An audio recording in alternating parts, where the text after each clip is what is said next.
Right, perfect.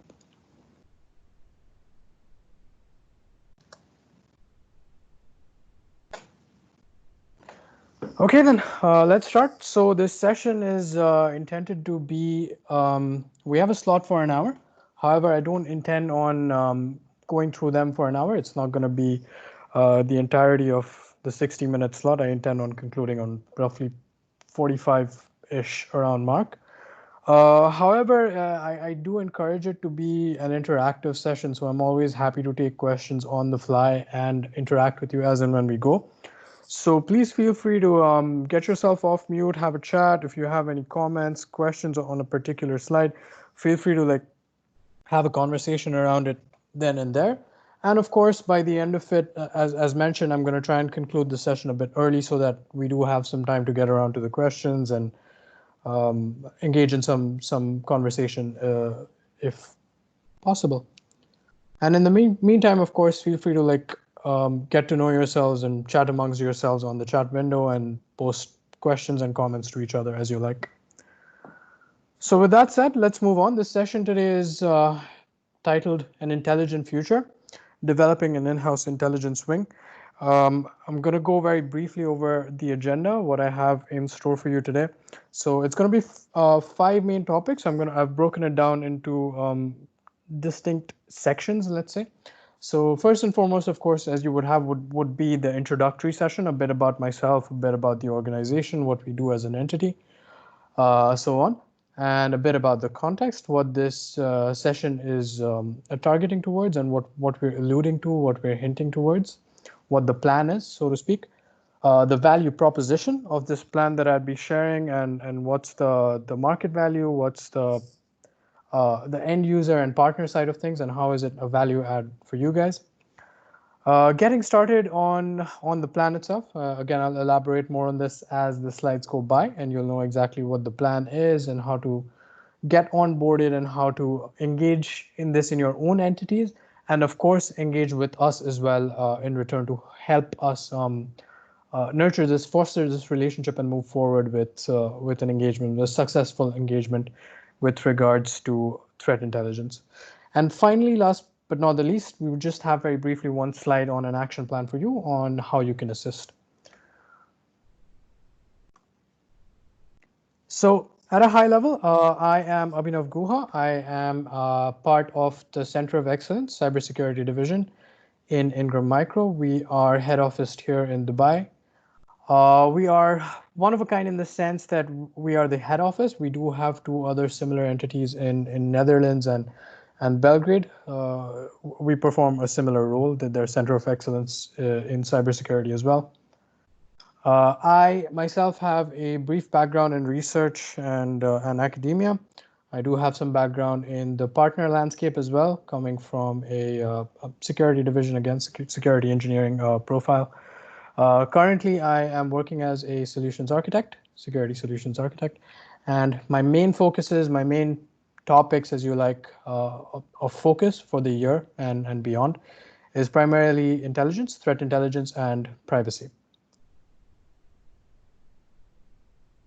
That said, a minute to grant homage, let's say. So this gentleman here is my grand uncle, Babu Guha. He was a lost in war, let's say prisoner of war, for the greater part of roughly 4 decades, and he was a flight lieutenant. As you can see, the aircraft behind him, the Mysteer aircraft.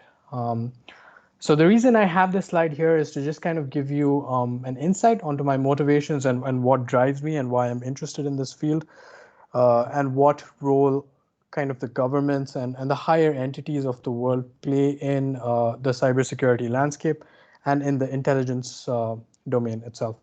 So as you would have noticed, war, I want to say necessity is the mother of invention. So not to say, of course, that in any time in space that war is a necessity. However, the history would have it that a lot of our inventions and a lot of successful innovation has come in time of turmoil, has come in time of war and geopolitical imbalance, let's say. So examples of these are, of course, the Enigma machine, digital photography, and the internet, which just makes life possible day in and day out for all of us working professionals, working offline in this situation, working online in this situations. The internet being the core ingredient of innovation and born out of turmoil. So as we did have, considering four distinct generations of war, the first gen of war being uh, fought on land, perhaps on horseback, perhaps on feet. The second gen being, of course, on sea. You have your naval forces, your navies, etc., your warships, your Vikings, etc., moving on to the sea aspect of war. Generation 3 was, of course, with the advent of flying, we moved our war initiatives to the air as well.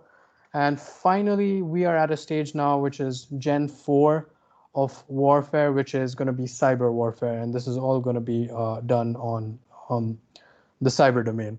And we see this now, all our previous engagements, all our previous initiatives when it came to intelligence and counterterrorism and states espionage, it's all online now. It's all being done uh, for the greater part on the cyber domain. So it makes sense to take a few minutes and have this discussion around why it's important to focus on a threat intelligence division, why it's important to focus your cybersecurity efforts towards intelligence. Right. So I like to always start with defining the terms, because a lot of the times when you say intelligence, there are gray areas as to what you're talking about. There's artificial intelligence, and intelligence is used interchangeably in many different fields, business intelligence, etc. When I speak about intelligence, I'm primarily focusing on military intelligence with an affinity towards threat intelligence. So I'm talking about the principles of nation state players, of military grade, let's say, espionage efforts or counterterrorism initiatives, so on and so forth. This field being applied into the cyber domain, so which is of course threat intelligence. So when I'm talking about intelligence, I'm talking about a threat intelligence division, and this is going to be uh, the greater chunk of the talk that I'm going to be focusing on. So these are just the definitions. It just essentially a team that's super efficient, super skilled at gathering information and gathering insights about adversaries. And adversaries, when I talk about, I come from a corporate background, so it is important to mention, however, that I do not have uh, any ties with the military. I do work for a corporate organization, and when I say threat intelligence, I'm talking about corporate threat intelligence. So it's for industry professionals trying to defend themselves against nation state actors. Let's say. So that's the focus of this talk. So looking at it from a top-down view, so looking at cybersecurity risks, what you would want to focus on, the executives level, the CISOs, the CIOs, the CDOs of the market. Primarily, cybersecurity risk can be broken down into three distinct pillars. Let's say your impacts, vulnerabilities, and threats. Impacts, of course, being metrics that have the ability to negatively affect your organization. Vulnerabilities can be things such as an unpatched server, an unupdated software, security holes in your processes, so on and so forth can be your vulnerabilities. And threats, of course, are going to be mainly, I want to focus on three domains of threats: nation states, cybercrime, and hacktivists. Now, of course, it's important to mention that there are other threats as well, script kiddies and the lower grade threats, let's say. However, I want to focus on the ones that are the big game, the big, let's say, threats that come in from the external world. So in this case, it would certainly be your nation states and your cybercrime threat actor groups. So when I say nation state, it's mainly their motivation would be for espionage and theft of intellectual property. Now, of course, there is cost associated with this. Cybercrime, when I say cybercrime, I'm talking more from a financial motivation perspective. So groups that are financially motivated to breach networks and get into your accounts and get into your credit card details and so on and so forth that are financially motivated. Now, there are some gray areas here because nation states do tend to be multi-pronged in a lot of their attempts, and they're super sophisticated and super well equipped when it comes to their initiatives to uh, carry out espionage and intellectual property theft. And they do this, of course, with, I've just mentioned three top ones here, the ones that you hear day in and day out in your media, in your movies, documentary, etc. Is, of course, your phishing, password spraying, ransomware. And when it comes to your nation state players, they do this from a multi-stage, multi-pronged approach. They have your reconnaissance phase, doing social engineering, getting to a very, very targeted, specific individual, and then carrying out their attack from there on.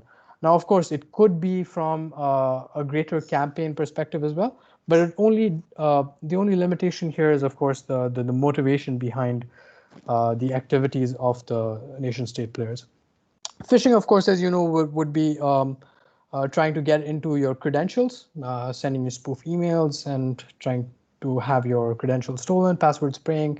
Uh, Something of the likes is picking one of the top rated passwords. I don't know, let's say password at 123, and checking that password's credibility against known usernames or known accounts that they might have on a day in and day out basis. So they might try password at 12345 accounts today, and then another 5 the day after, and then so on and so forth, until they actually get into one of those accounts that do have these so-called weak passwords. Um, so yeah, if any of you does have a password 123 as your password, strongly recommend that you change it immediately. And ransomware, of course, is one of the newer trends, one of the latest methods of cyber threat attacks, which just encrypts your entire system and locks your access to your sensitive files, to all your files, essentially.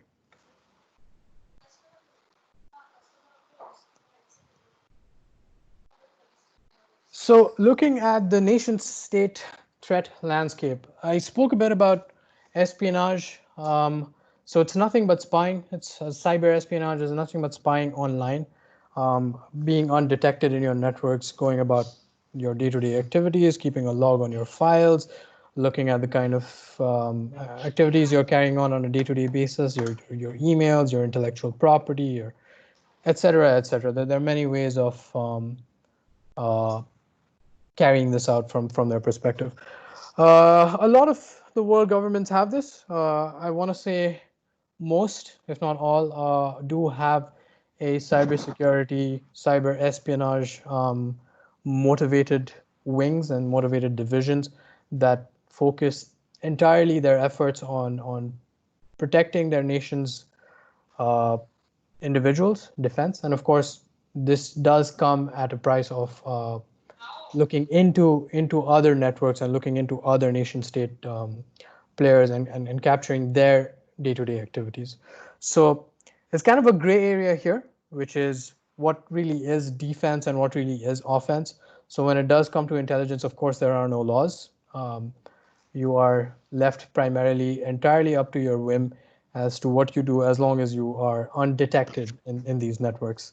So it is up to us, it is up to us industry professionals and corporate professionals to make sure that we work with our teams, with our security divisions and our intelligence professionals to secure our networks, to secure our endpoints, to secure our day-to-day processes, educating the users, spreading awareness, engaging in training programs. So it's entirely up to us to combat this threat landscape. And mind you, these are some really, let's say, elaborate numbers. $600 billion annually. That's the impact that nation state players have in the US economy.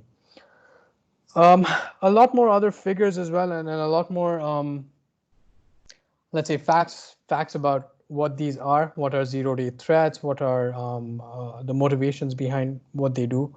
A lot of the times it's for intellectual property. It's a lot of the times it's to get ahead of the game.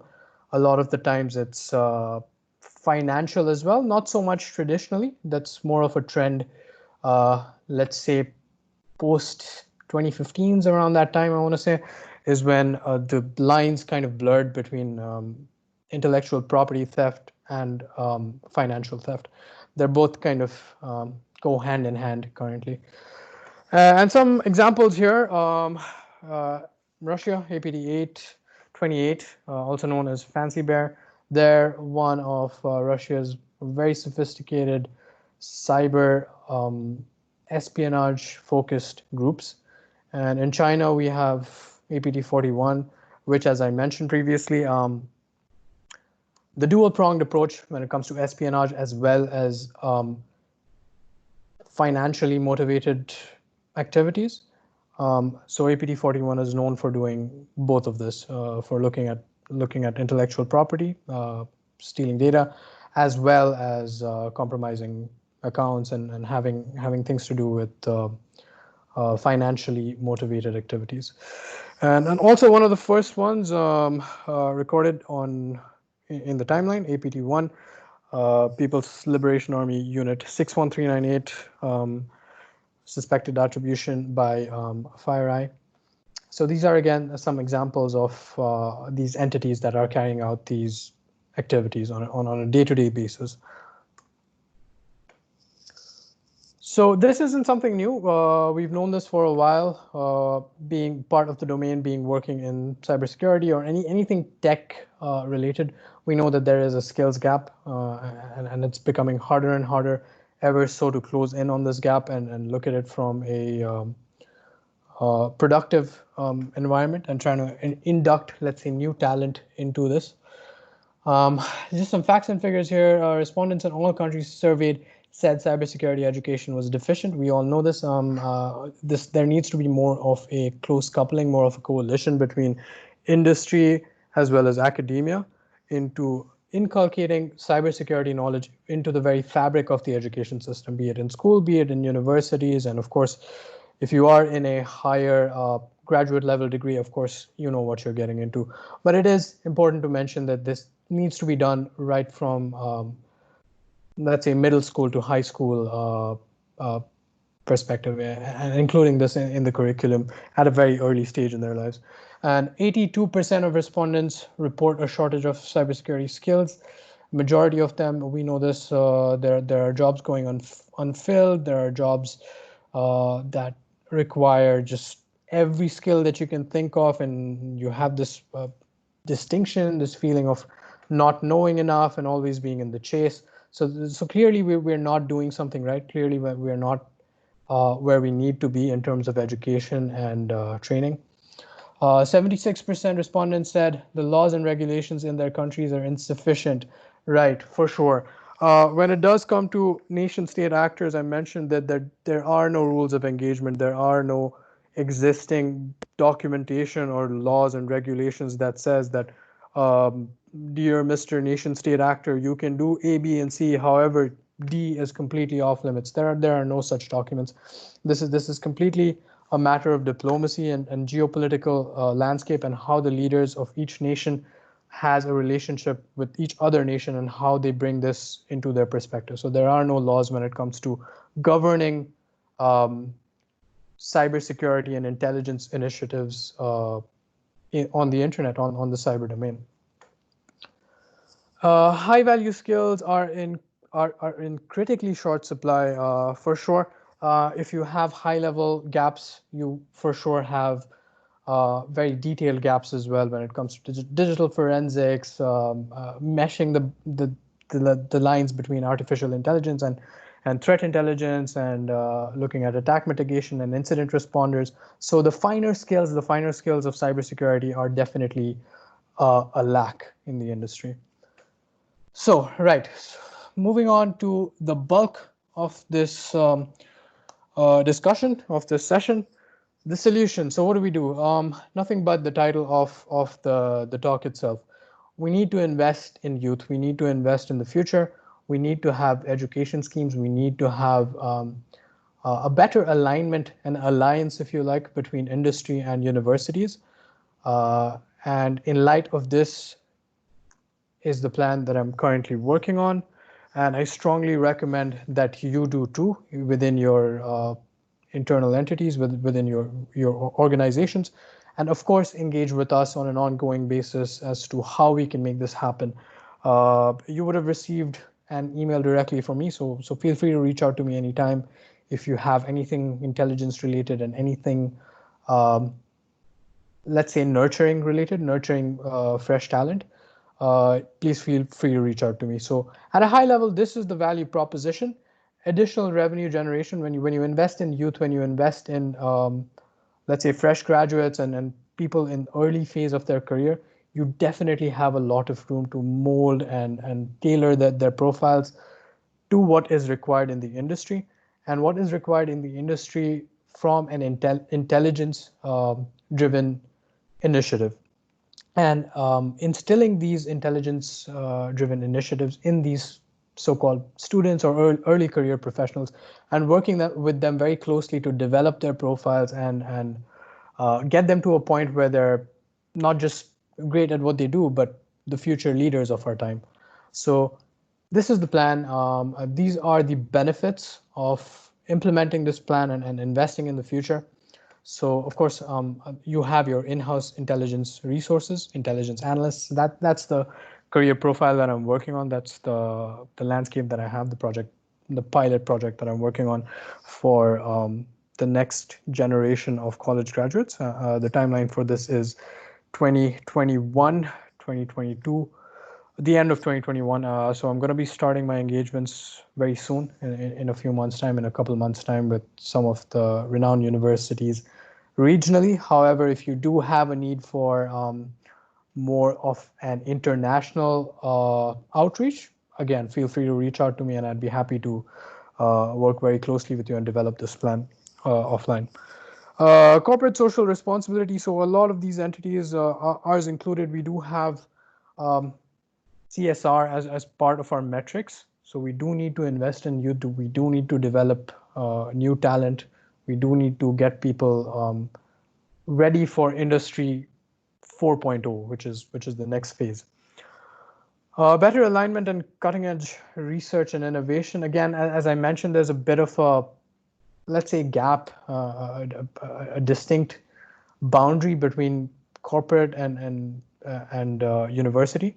So there does need to be a better alignment when it comes to these two entities, and having more guest lectures, having more students present their ideas into corporate, and there just needs to be a better back and forth communication between industries. And from my perspective, I'm doing my best to move this vision forward, and I encourage you to do the same as well.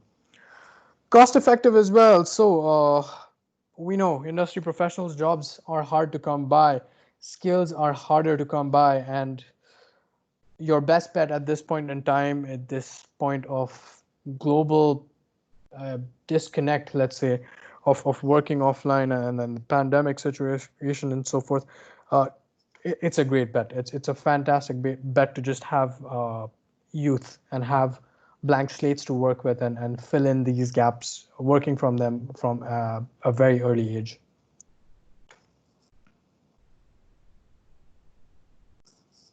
So what are the advantages? So traditionally, we worked more ad hoc, more in silos, with a disconnect between divisions, a disconnect between, let's say, your network division and your security division. You have your NOCs and you have your SOCs.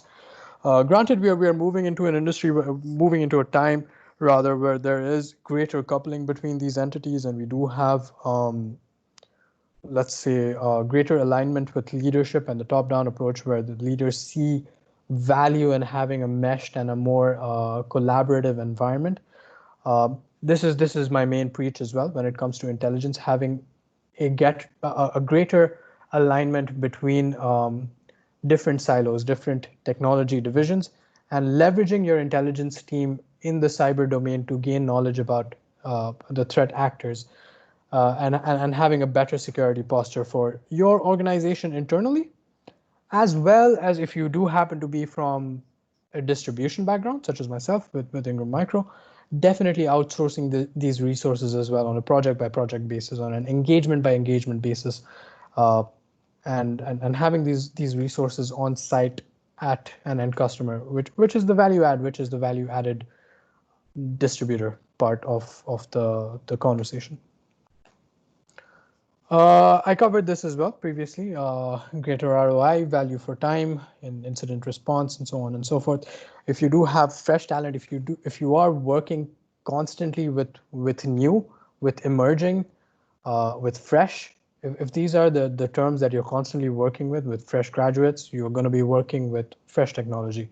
If you're focusing on research and looking at the university landscape, you're going to be focusing on the cutting edge of development. All the papers that are published on a day-to-day basis, all the major conferences that are going on in the academic domain can be cultivated in industry as well. And definitely that's the idea, to have a better, more faster, more agile go-to-market when it comes to research and when it comes to deployment into the services industry. And how do we do this? Very simple three-pronged approach: recruit, train and grain, and deploy. And I'll elaborate more on this in the upcoming slides. Now, if you're still not convinced as to the impact, as to why threat intelligence is important, there you have it. Google knows it all. In Google we trust.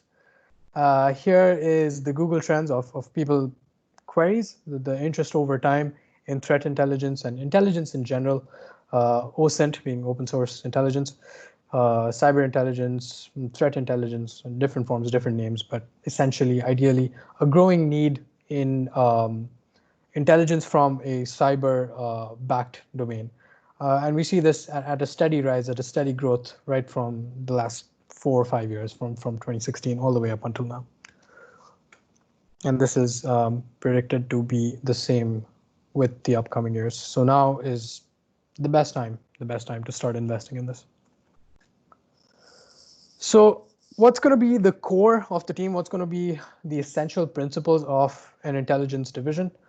I always preach this. As mentioned, I come from an academic background, so I always like to mention that the scientific method is your one-stop shop, is your thumb rule to solve any kind of problem, and it's the best approach that you can have. If you can inculcate this as part of your team, as part of your division, as a process, then nothing like it.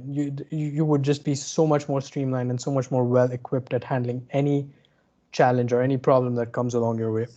So it's nothing but 6 different phases, starting from questioning all the way to analysis. You want to question.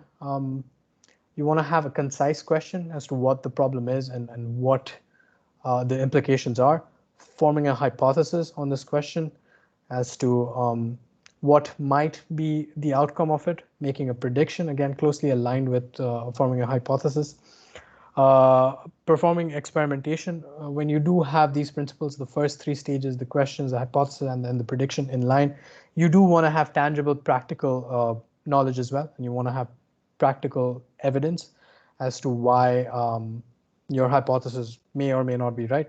Of course, it's important to mention not to have biases in your hypothesis. Keep it as unbiased as possible. And then the experimentation would either corroborate your results or send you back to the drawing board and say you need to try a different method. And this would be the core essential principle of an intelligence division as well.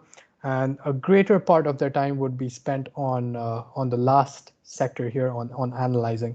So the first 4 bits are going to be on collection. There's going to be information gathering, going online, leveraging open source intelligence tools, maybe some purchased intelligence tools, depending on the budget that we have in mind for this project when we do implement it.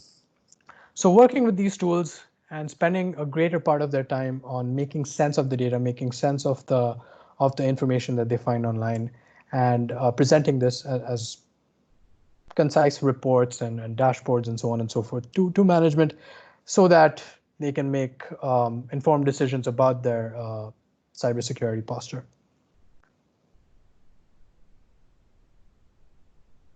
Right. So I mentioned in the previous slide as to the implementation phases of this pilot project.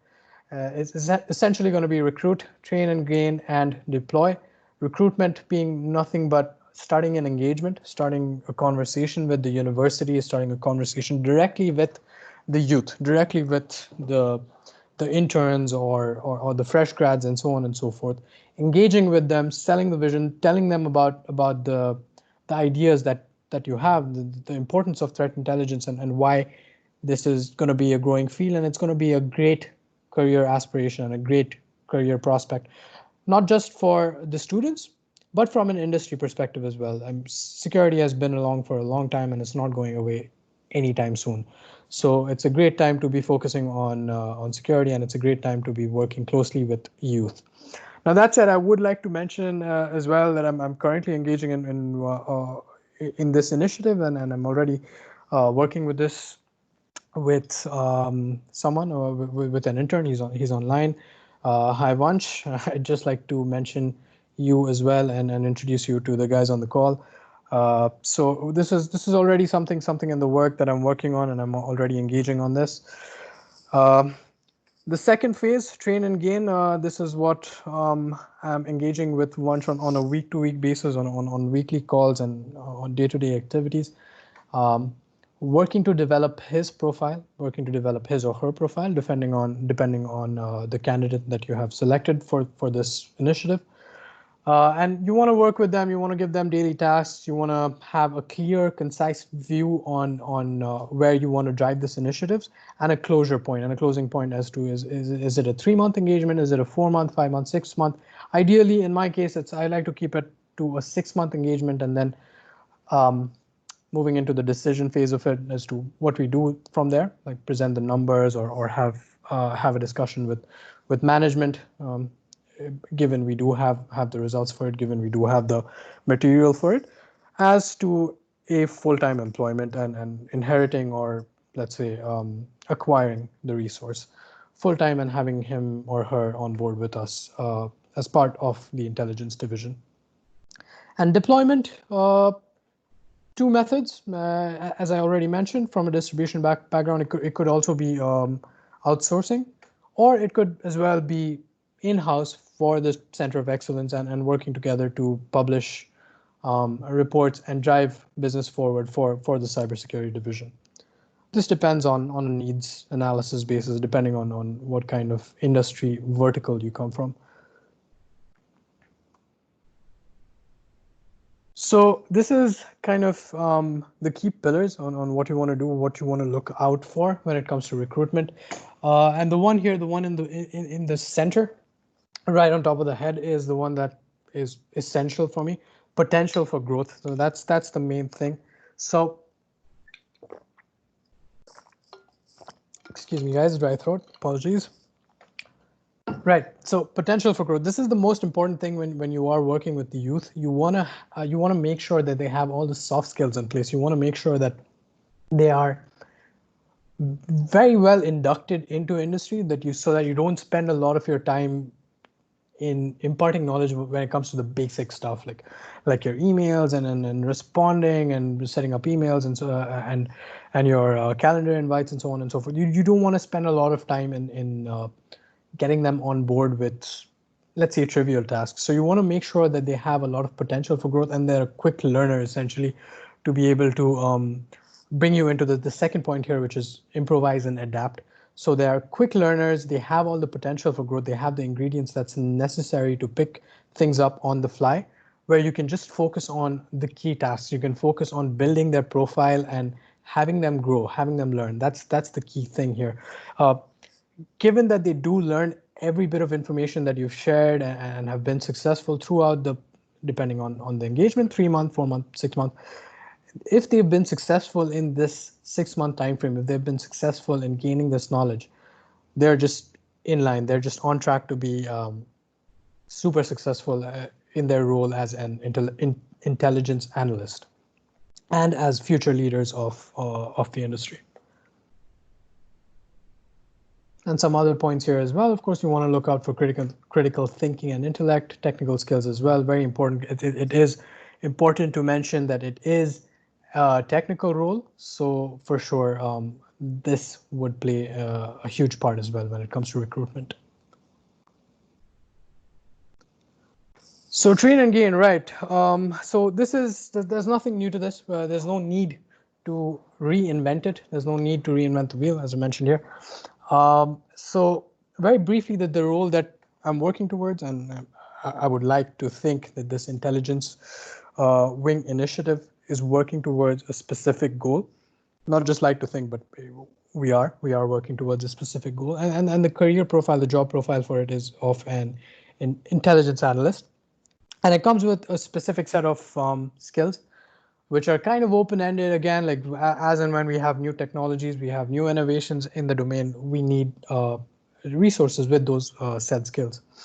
So there's no need to reinvent the wheel. We just work on a day-to-day, on a week-to-week basis. We work very closely with the students. We work closely with the interns, telling them, hey, go on and do this for Sunday, do this for Monday, so on and so forth. Have daily tasks, break down, look at them on the weekend review, have a review call, see what they've done in that week, and work on top of that, work on top of what you can do with those learnings. Maybe present a report, maybe do a webinar, as I am, or engage in awareness programs, or engage in customer meetings, and so on and so forth.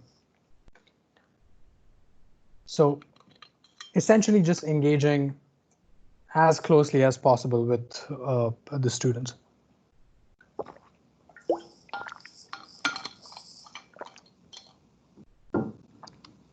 Guys, again, feel free to leave your questions on the chat. I will get around to them once I am done with my slides. I should be done in roughly another 15 or so minutes, so please, 10 to 15 minutes, please feel free to drop your questions, comments on the chat, and I will get to them when we're done. Right, so the deployment, the most crucial phase of this.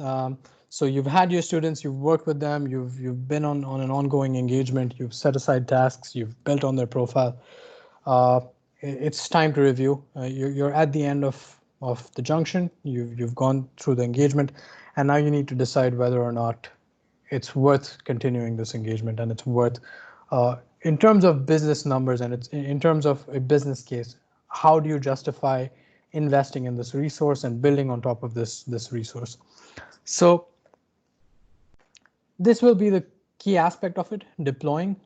So once we do have the numbers to justify this, once we do have the numbers to justify an internal recruit and acquisition of the said student or intern or so have you, first and foremost, the business case. Secondly, engage and align with security and SOCs. So we do have our offshore SOCs, some of them here as well in UAE. You want to leverage them. You want to leverage them in your outsourcing initiatives. Again, I'm talking from a distribution background, so this is definitely a very interesting revenue avenue that you want to uncover. So your MSSPs, your build, operate, transfer models, you want to have these resources engaging in these initiatives. So the idea is to have an ongoing engagement, not just with 1, 2, or 3 students at a time. You want to have at least like a roster of 5 to 10 students.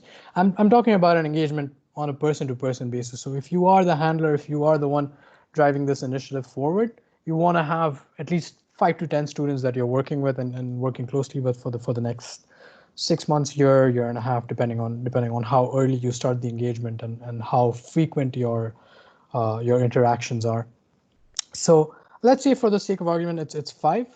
We want to have these 5, and at an early phase, once you have deployed them, in the sense that you've acquired them and you've justified the numbers and you've been working with them for a while, you do want to,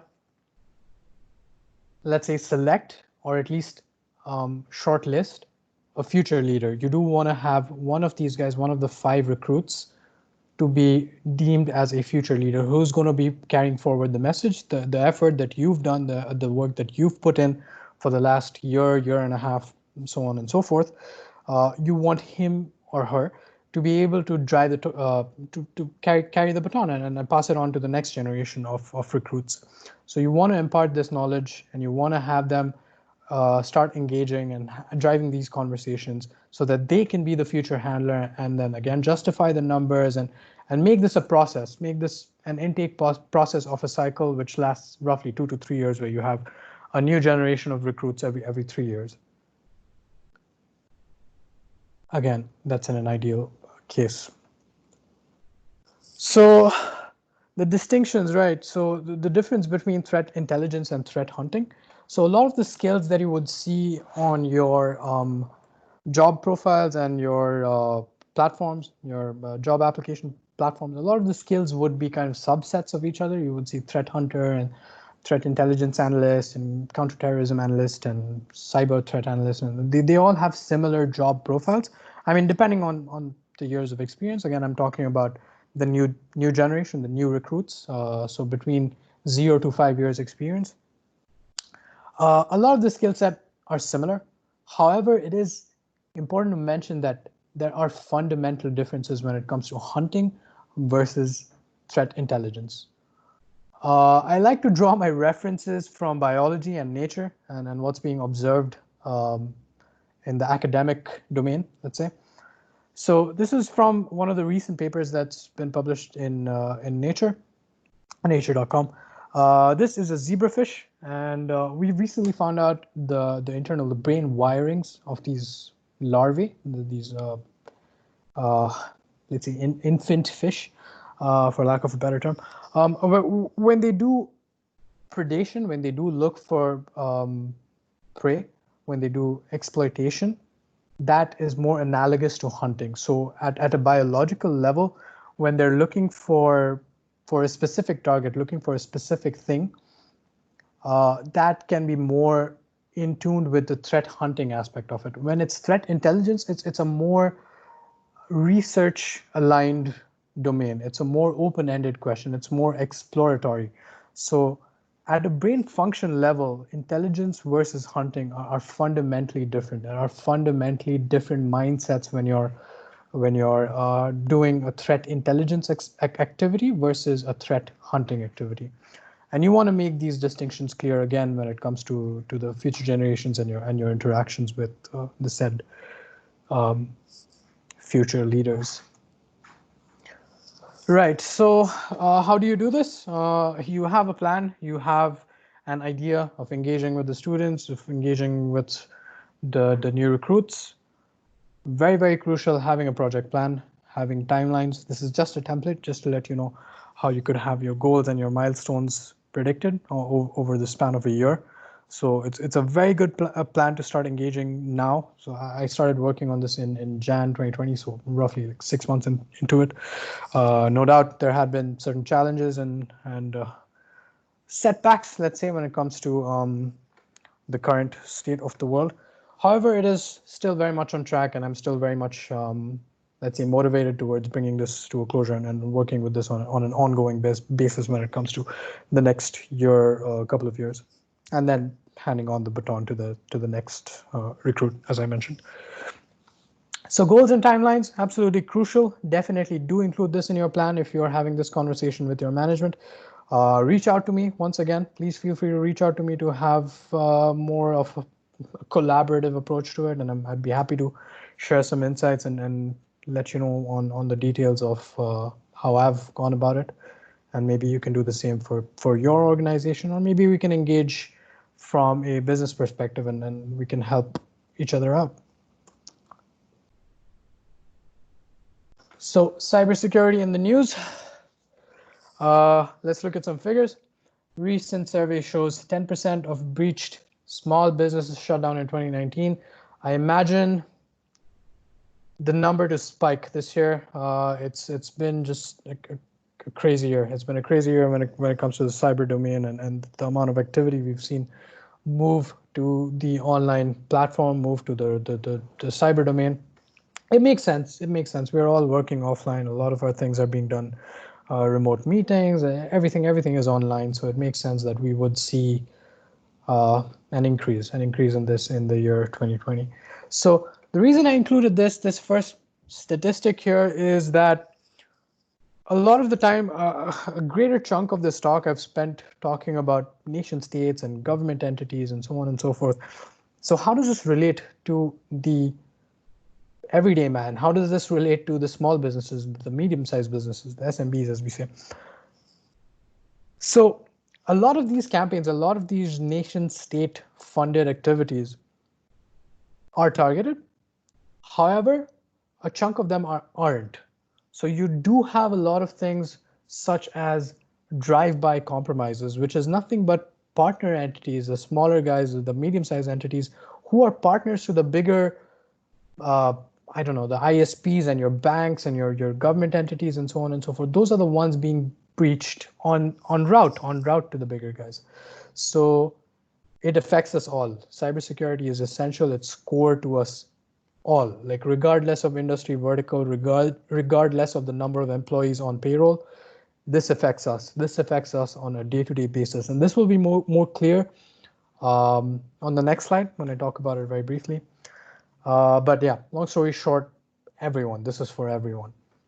77% of industrial companies rank cybersecurity as a major concern, major priority. No doubt, yeah, we're all focusing on ICS and OT systems and the power grid and so on and so forth. So having, let's say, security policies and principles to defend against external attackers is absolutely crucial now more than ever, and it's just going to be a growing trend over the next years. Average ransomware payment increase. This was a bit of a shock. Yeah, it's up to $41,000. People are still being duped, let's say, into paying ransom, and some of them have to do so for whatever reasons best known to them. 60% of malicious domains are associated with spam campaigns from Cisco, the source being Cisco. Does make sense. Right, so again, winding the clock a bit back, and not the clock, rather winding steps, taking a few steps back. I've spoken a lot about industry and corporate and government and so on and so forth. How does this affect us? How does this affect us as the individual? So at an individual level, I speak from experience. I know someone who has gone through this, like having phishing emails and the kind of sophistication that's being put into this, people wearing uniforms and going into work and doing this for a living, trying to break into networks and widespread phishing campaigns and sending it out to individuals. It'll blow your mind. It'll absolutely blow your mind, I assure you. And again, as I said, I speak from experience. I know someone who has been, I don't want to say victim, but yeah, they did receive a phishing email from one of the local, pretending to be one of the local ISPs, and the timestamp between the legitimate email received from the ISP versus the phishing email received from the attacker was just astonishing. The phishing email was received before the actual email. So I'm talking about the billing email. So when you do have a subscription to an ISP or a telco, whatever, you do get your monthly bills. You get your by the end of the month. So such as your usage, and please log in here to pay the amount, so on and so forth. And these were, the phishing email was an identical copy of the said legitimate ISP billing email, and it was received before the legitimate email. So the scale at which this goes on is just mind-boggling. I did take some time into doing some research into where this came from, and clicking on the link redirected to a page which looks identical, again, just the same web page as the local ISP. No points for guessing who it is. There's just two of them here, so you have a 50% chance of getting it right. However, so yeah, just clicking on this link redirected you to a domain .ru domain. So I'm guessing a Russian domain. So I did some behind the scenes work and looking at it at the IP address, doing a basic trace route, trying to figure out where it came from. Where does the IP address take you to? So it turns out that the IP redirected you to an IP address in LA, in Los Angeles. And a bit more analysis, a bit more looking into it, and looking at the security vendors who could spot this. There's one called VirusTotal, virustotal.com. There's one you can just paste your domains, your malicious suspect domains, and it gives you an analysis on whether or not it's a malicious domain. It's a good platform. It works more often than not. However, this particular domain, the one that I pasted into the search bar, into the search space in this web page, had almost clean hits from most of the vendors. The exception being just 3 vendors, and one of them was Kaspersky, which happens to be a Russian cybersecurity vendor. So it stands to reason that they would be the ones keeping a tab on and tracking the .ru domains, because of course it's relevant to them. And fast forward to a couple of days later, this information is propagated, and then you post the same URL in the search engine and in the search domain, and it returns, I believe it was around eight cybersecurity vendors that caught this as a malicious domain, as a phishing domain. So it just goes to show that it affects us all. It affects us all. We are all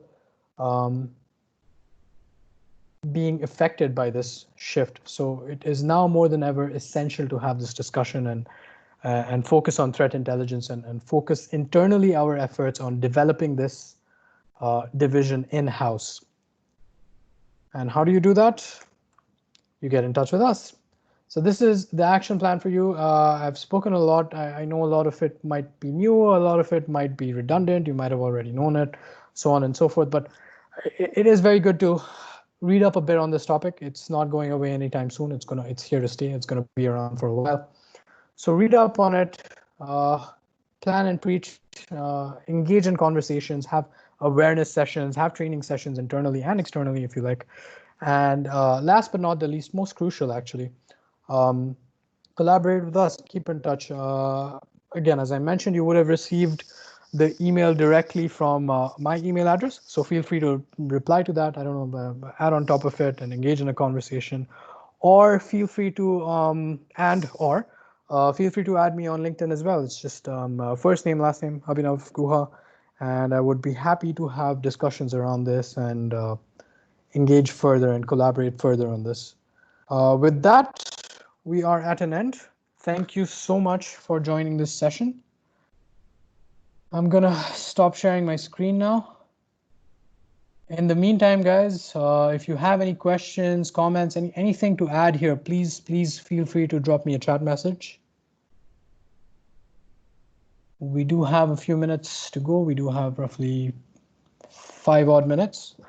So please feel free to drop me your questions.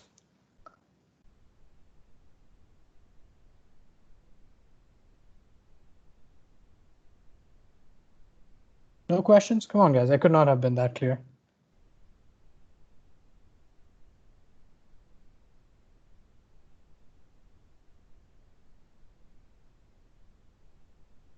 Seems I was. All right. Thank you then. Thank you so much to everyone for joining me in this session. I hope that it was insightful. I hope that you could take something away from it. It's been a pleasure hosting you. And once again, thank you to everyone who's been on this call. It's been an absolute pleasure. Have a great rest of the day, guys. I'm going to be signing off now.